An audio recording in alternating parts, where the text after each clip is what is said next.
اعوذ باللہ من الشیطان اللعین الرجیم بسم اللہ الرحمن الرحیم۔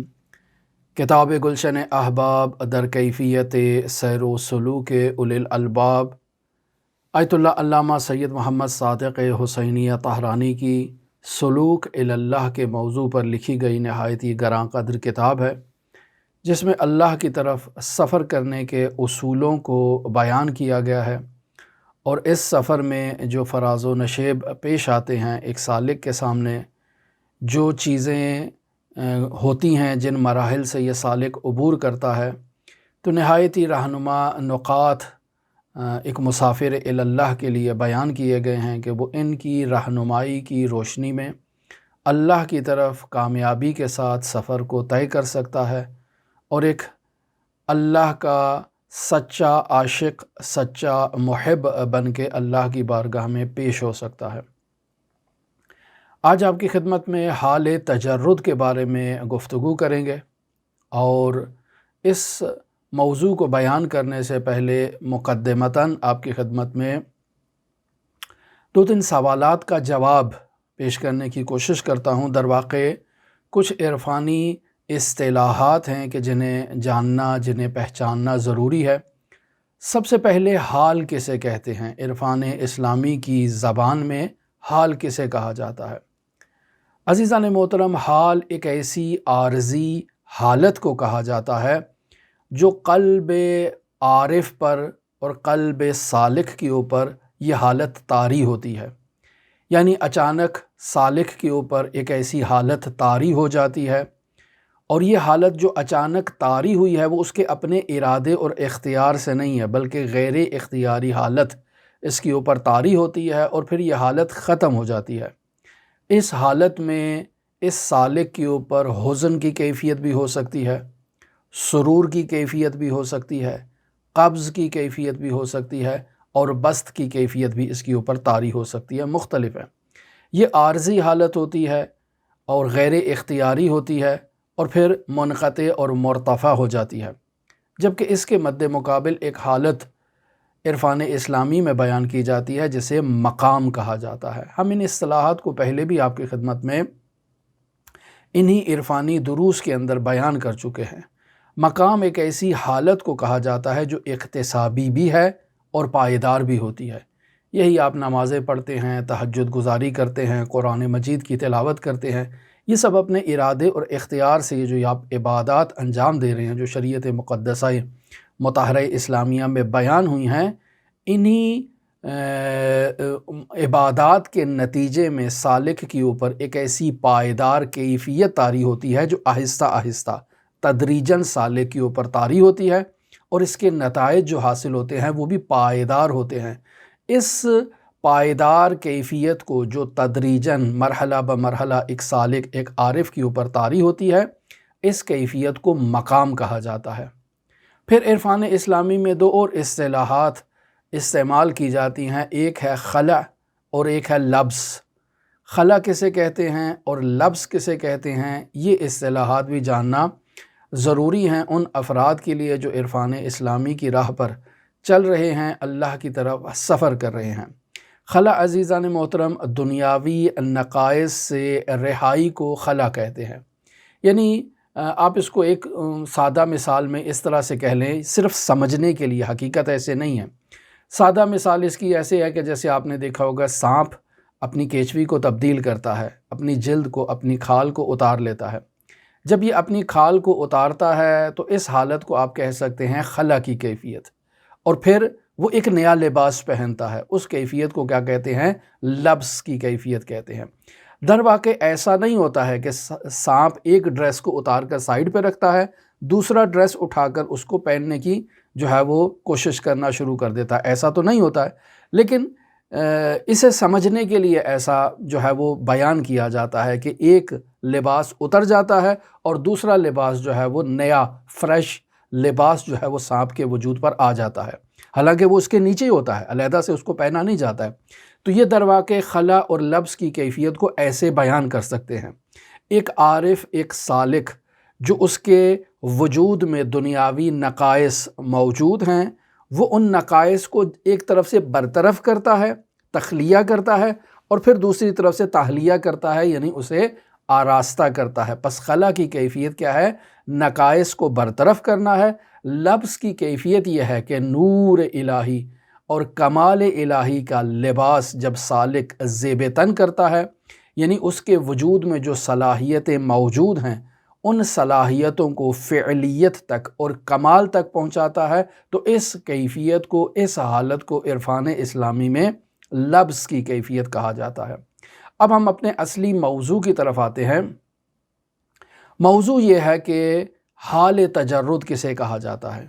علامہ طحرانی کہہ رہے ہیں کہ بہت سے لوگ عرفان اسلامی کے طالب ہیں، سلوک اللہ کے طالب ہیں، عرفان اسلامی کا سفر کرتے ہیں اور اس راہ سلوک اللہ کے مسافر بنتے ہیں، مدتوں اس راہ پر عمل کرتے ہیں، کوشش کرتے ہیں، جد و جہد کرتے ہیں، لیکن صرف اجمالی سی ان کے وجود میں تبدیلی ایجاد ہوتی ہے۔ یہ تبدیلی اجمالی ہے، تفصیلی تبدیلی ان کے وجود میں نہیں آتی ہے۔ تفصیلی تبدیلی کسے کہا جاتا ہے؟ تفصیلی تبدیلی در واقع حال خلا اور لبس جب ایک سالک کو نصیب ہوتا ہے، یعنی وہ اپنے وجود سے نقائص دنیاوی کو ختم کرتے ہوئے جو ہے وہ نور الہی سے کمال تک پہنچتا ہے، تو اس حال خلا اور لبس کو جو ہے وہ تفصیلی تبدیلی کہا جاتا ہے، جو ایک سالک کے وجود میں ایجاد ہوتی ہے اور در واقع آہستہ آہستہ تدریجاً ایک سالک جو ہے وہ مقام کے مرحلے تک پہنچتا ہے۔ یہی جو نماز پڑھتے ہیں، یہ در واقع نماز پڑھنے سے ایک سالک ایسی کیفیات تک پہنچتا ہے۔ پس انسان سالک جسم سے جو ہے وہ نقائص کے جو لباس ہیں، جو نقائص پر مشتمل لباس ہے، یہ مادی لباس ہے جو انسان کو اس دنیا میں روکے رکھے ہے اور انسان کو ملکوت اعلیٰ کی طرف پرواز کرنے سے روک رہا ہے۔ اسی طرح سے جو ایک سالک کے وجود میں جو رذائل اخلاقی موجود ہیں، جو برائیاں موجود ہیں، ایک سالک ان دنیاوی نقائص کو، رذائل اخلاقی کو برطرف کرتا ہے اور فضائل اخلاقی سے خود کو آراستہ کرتا ہے۔ در واقع یہ خلع اور لبس کی کیفیت ہوتی ہے۔ اسی طرح ایک سالک آہستہ آہستہ یہ وجود جسمانی ایک سالک کی نورانی وجود کے اوپر جو ہے وہ ایک رکاوٹ ایجاد کرتا ہے، اسے ملکوت کے ساتھ متصل ہونے سے روکتا ہے، لہٰذا دنیاوی نقائص سے رہائی کو خلا کہتے ہیں، اور پھر اس نورانی لباس کو زیب تن کرنے کو جو اس ناقص لباس کے باطن میں موجود ہے، اسے ظاہر کرنے کو لبس کی کیفیت کہتے ہیں۔ پس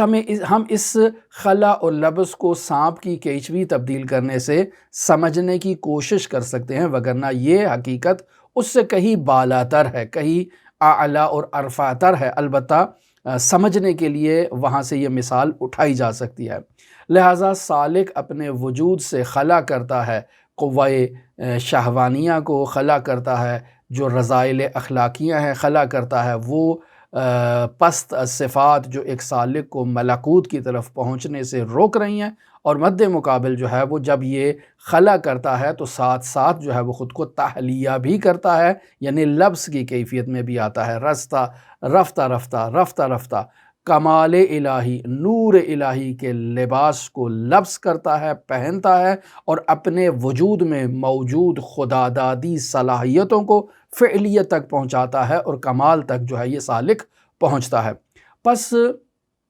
بہت سے دوستوں کے لیے جو سلوک اللہ کی وادی میں داخل ہوتے ہیں، ان کے لیے ایسی کیفیات طاری ہوتی ہیں، اور علامہ طحرانی اسی نقطے کی طرف اشارہ کر رہے ہیں کہ بعض ایسے سلوکی دوستان مرحوم والد علامہ حسینیہ طاہرانی کے پاس تشریف لایا کرتے تھے اور کہتے تھے کہ نماز میں ہمارے لیے ایک ایسی کیفیت آ جاتی ہے کہ ہم ایک سے دو میں تبدیل ہو جاتے ہیں۔ ایک جو ہے وہ فرد سائیڈ پر کھڑا ہے ہمارا، اور ایک فرد جو ہے وہ رکوع و سجود و قیام و قعود کی حالت میں مصروف ہے، یعنی ہم خود کو عملی طور پر دو افراد میں مشاہدہ کر رہے ہیں۔ ایک میں، میری حقیقت جو ہے وہ سائیڈ پر کھڑی ہے، تماشا کر رہی ہے، دیکھ رہی ہے نماز پڑھنے والے نمازی کو، اور میری دوسری حقیقت جو ہے وہ نماز کے قیام و قعود و رکوع و سجود کو انجام دے رہی ہے۔ یہ وہی حالت ہے جسے حال تجرد کہا جاتا ہے، جس کے لیے ہم پہلے بھی بیان کر چکے۔ مرحوم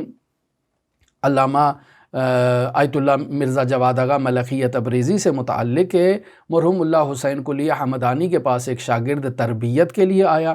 مرحوم اللہ حسین قلی حمدانی نے اس کی تربیت کی ذمہ داری آیت اللہ مرزا جواد آغا ملکی تبریزی کے سپرد کر دی۔ مرزا جواد آغا ملکی تبریزی رفتہ رفتہ اس سالک کی تربیت کرتے رہے، اس کی استعداد بھی اچھی تھی اور وہ کمال کے مراتب پر پہنچا، لیکن جب حال تجرد کی کیفیت آئی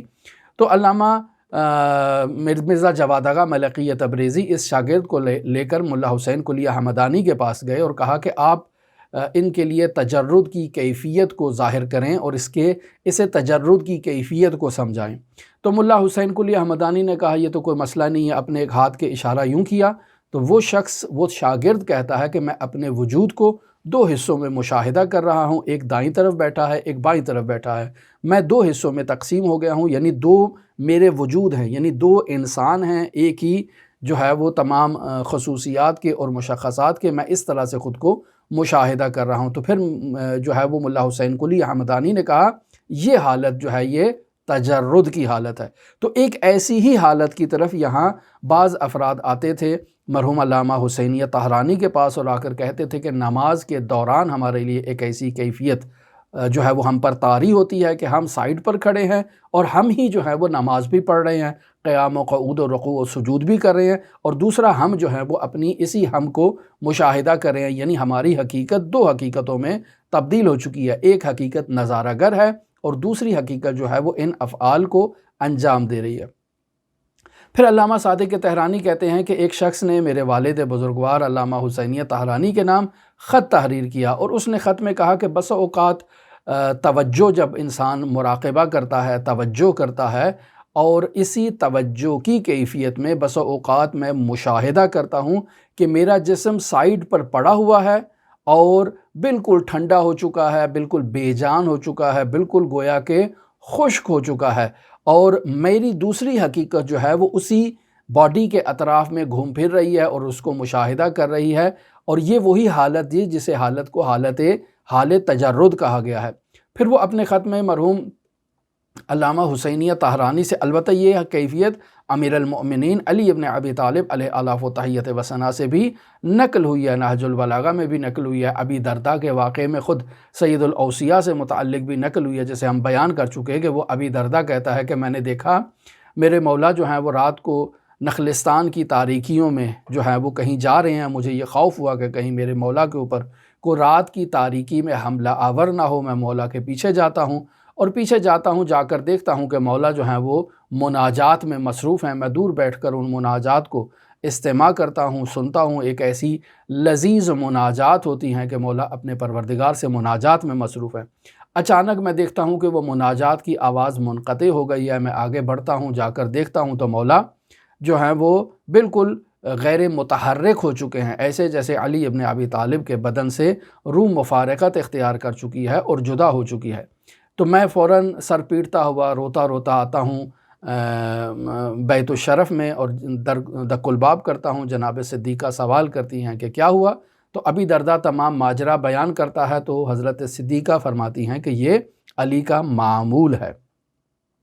لہٰذا ایک ایسی ہی کیفیت کہ جس میں انسان کی جو روح ہے وہ اس کے بدن سے جدا ہو جائے اور اسی بدن کو مشاہدہ کرے کہ یہ بدن جو ہے وہ نماز پڑھ رہا ہے، یہ بدن جو ہے وہ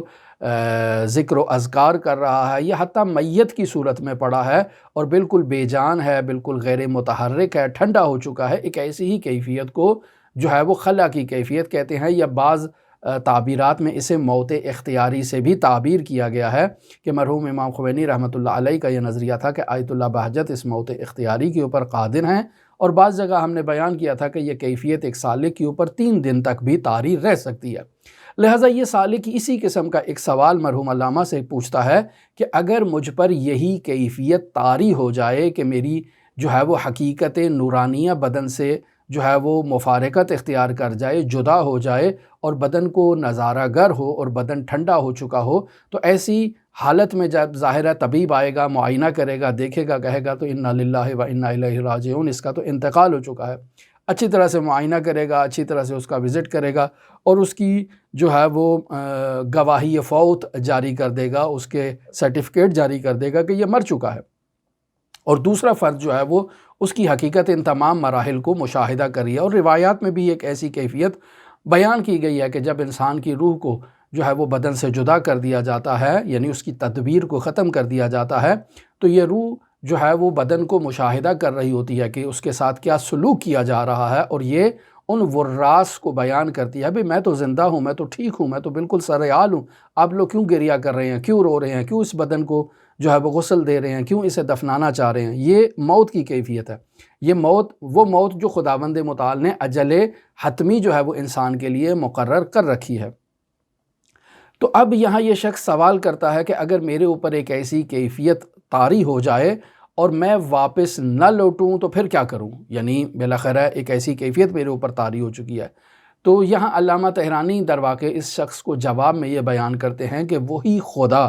جو اس عارف کو یہ کیفیت عطا کرتا ہے، وہی خدا اسے واپس لوٹانے کی صلاحیت بھی عطا کر دیتا ہے کہ اگر اس کے لوٹنے کا وقت ہے تو یہ واپس لوٹ جائے گا۔ تو یہ ابھی تجرد کا آغاز ہوا ہے، لیکن انسان ابھی انصراف کلیہ تک نہیں پہنچا، جسے انقطاع دائمی کہیں کہ انسان کی روح مفارقت اختیار کر جائے، یعنی جدا ہو جائے، تدبیر ختم کر دے بدن کے اوپر اور دوبارہ واپس نہ لوٹے، یعنی روح کا جسم سے اجمالی طور پر جو ہے وہ تعلق منقطع ہوا ہے، ایک خلا کی کیفیت ایجاد ہوئی ہے۔ انصراف کلیہ یہ ہے کہ خلا و لبس مکمل طور پر واقعہ ہو جائے، یعنی حقیقی طور پر انسان کی موت واقعہ ہو جائے۔ لہٰذا اس معنی تک پہنچنے کے لیے انسان کو میدان میں اترنے کی ضرورت ہے۔ جتنا بھی آپ کے سامنے ان چیزوں کو بیان کر دیا جائے، یہ صرف اقناع علمی کے لیے کفایت کرتا ہے۔ انسان علمی طور پر ان باتوں کو سیکھ لیتا ہے، جان لیتا ہے کہ یہ کیا باتیں بیان ہو رہی ہیں، لیکن ان کی حقیقت کو انسان اس وقت تک سمجھنے سے قاصر ہے جب تک انسان ان مراحل سے خود کو عبور نہ دے کسی استاد کی رہنمائی میں۔ لہٰذا اپنی نفسانیت کو سائڈ پر رکھنا چاہیے اور خود کو جو ہے وہ جو خود کے انسان کے جو لوازمات ہیں، ایسے لوازمات جو انسان کو اس دنیا میں جکڑ کر رکھتے ہیں، ان لوازمات کو جب انسان اپنے وجود سے خلا کر دیتا ہے، سائڈ پر اتار کر رکھ دیتا ہے، تو یہ تمام عوالم جو ہے وہ انسان کے سامنے جو ہے وہ ابھی ایک خیال کی صورت میں ہے، یہ انسان کے سامنے آہستہ آہستہ رفتہ رفتہ جو ہے وہ حال سے مقام تک پہنچیں گے، اور یہ خلا و لبس کی کیفیت جو ہے وہ ایک سالک کے لیے ایجاد ہوگی۔ خداوند متعال سورہ عنکبوت کی آیت نمبر جو ہے وہ 64 میں ارشاد فرماتا ہے وَمَا هَٰذِهِ الْحَيَاةُ الدُّنْيَا إِلَّا لَهْوٌ وَلَعِبٌ، کہ یہ جو دنیاوی زندگی ہے یہ تو صرف ایک محض بیہودہ کھیل و تماشا ہے۔ وَإِنَّ دَارَ الْآخِرَةَ لَهِيَ الْحَيْوَانُ، کہ بے شک حقیقی زندگی تو آخرت کی زندگی ہے، یہ زندگی تو لعب و لعب اور ایک کھیل و تماشا ہے۔ وَلَوْ كَانُوا يَعْلَمُونَ، کہ جو ہے نا وہ یہ لوگ کاش اس حقیقت کو سمجھ جاتے، اس حقیقت کا ادراک پیدا کر لیتے، اس حقیقت کے عالم ہو جاتے۔ لہٰذا خداوند متعال سورہ لقمان کی آیت نمبر 33 میں ارشاد فرماتا ہے فَلَا تَغُرَّنَّكُمُ الْحَيَاةَ الدُّنْيَا، کہ تم دنیا کی عارضی زندگی تمہیں دھوکے میں مبتلا نہ کرے، تم ایسا تصور نہ کرو کہ ہمیشہ ہمیشہ یہیں اس دنیا میں تم نے دائمی طور پر زندگی بسر کرنا ہے۔ وَلَا يَغُرَّنَّكُمْ بِاللَّهِ الْغُرُورُ، یعنی ایسا نہ ہو کہ یہ تمہیں کوئی دھوکے باز شیطان آ کر تمہیں دھوکہ دے اور تمہیں اللہ کے بارے میں دھوکے میں مبتلا کر دے اور تم اس دھوکے میں ہی اپنے وجود کے ساتھ جو ہے وہ مبتلا رہو۔ بس یہاں غرہ کا کلمہ جو استعمال ہوا ہے، جس کا معنی ان آیات میں دھوکہ دینا ہے، یعنی حقیقت جو چیز نہیں ہو انسان کے سامنے، اسے حقیقت اور واقعیت کے طور پر جو ہے وہ پیش کرنا، اور انسان اس دھوکے میں مبتلا ہو جاتا ہے۔ بس یہ جو میں مشاہدہ کر رہا ہوں اشیاء کو آپ مشاہدہ کر رہے ہیں، یہ حقیقت نہیں رکھتی ہیں۔ یہ در واقع کل بھی تفصیل سے بیان ہوا کہ ایک سراب کی مانند ہے۔ حقیقت کیا ہے؟ حقیقت خداوند متعال کی ذات ہے۔ حقیقت انسان کے سامنے منکشف ہوگی جب انسان اس حقیقی حیات میں جو ہے وہ اس عالم کی طرف متوجہ ہوگا، تو اس خیال سے انسان اس حقیقت کی طرف متوجہ ہوگا اور خداوند متعال کی بارگاہ میں جب پیش ہوگا، اب اگر ہم اس عالم خیال میں کہ جو ایک اعتباری عالم ہے، اس میں مزید اپنے وجود میں اضافے سے اضافہ کرتا جائیں، یعنی مزید اس پہ بوجھ ڈالتے جائیں، تو انسان جو ہے وہ اسی عالم دنیا میں جکڑ سے جکڑا جائے گا، مزید اس کی گرفتاریوں میں، اس کی مصیبتوں میں اضافہ ہوگا۔ اس عالم مجاز پر ایک دوسرا مجاز بھی انسان شامل کر لے گا، پھر تیسرا مجاز بھی شامل کر لے گا اور اپنے وجود پر بوجھ لادتا جائے گا۔ پس سالک راہ خدا کے لیے یہ ضروری ہے کہ وہ اللہ کی توحید کو اپنے دل و جان سے قبول کرے، تسلیم خم کرے، اپنے سر کو صرف زبانی طور پر تسلیم نہ کرے بلکہ دل و جان سے خداوند متعال کی بارگاہ میں تسلیم ہو جائے۔ اور اگر یہ سالک خود سے تسلیم نہیں ہوگا تو اسے تسلیم کیا جائے گا، اسے خداوند متعال کی بارگاہ میں جو ہے وہ لایا جائے گا۔ اب اس لانے کے لیے بس اوقات انسان کو عالم برزخ میں جو ہے وہ شکنجہ دیا جائے گا، اس کی پٹائی کی جائے گی، اس کی مار کٹائی کی جائے گی، اسے اس قابل بنایا جائے گا کہ یہ اللہ کی بارگاہ میں پیش ہو جائے۔ پس اگر انسان جمال کے ساتھ سفر کرے اس سلوک اللہ کا تو یہ بہتر ہے، اور اگر انسان جمال کے ساتھ اس سلوک اللہ کے سفر کو طے نہیں کرتا تو پھر جلال الہی کے ذریعے سے اسے سلوک اللہ کا سفر طے کروایا جائے گا۔ تو یہ حال تجرد تھا، اس موضوع پر ہم پہلے بھی گفتگو کر چکے، آج پھر آپ کی خدمت میں اس حال تجرد کو بیان کیا ہے، اور انشاءاللہ اس حال تجرد تک پہنچنے کے لیے انسان کو سحرخیزی کی ضرورت ہے، تہجد گزاری کی ضرورت ہے، اور رات کو بیدار ہو کر اللہ سے راز و نیاز کرنے کی ضرورت ہے، جس موضوع کو کل انشاءاللہ آپ کی خدمت میں بیان کریں گے۔ دعاگو ہیں خداوند متعال ان نورانی معارف کو سمجھنے کی ہمیں توفیق عطا فرمائے۔ دعاگو ہیں خداوند متعال منجی عالم بشریت حضرت صاحب العصر، صاحب الامر، صاحب الزمان کے ظہور میں تعجیل فرمائے اور ہمیں حضرت کے اصحاب و اعوان و انصار کی فہرست میں شمار فرمائے۔ اللہم صلی علی محمد و آل محمد وعجل فرج قائم آل محمد۔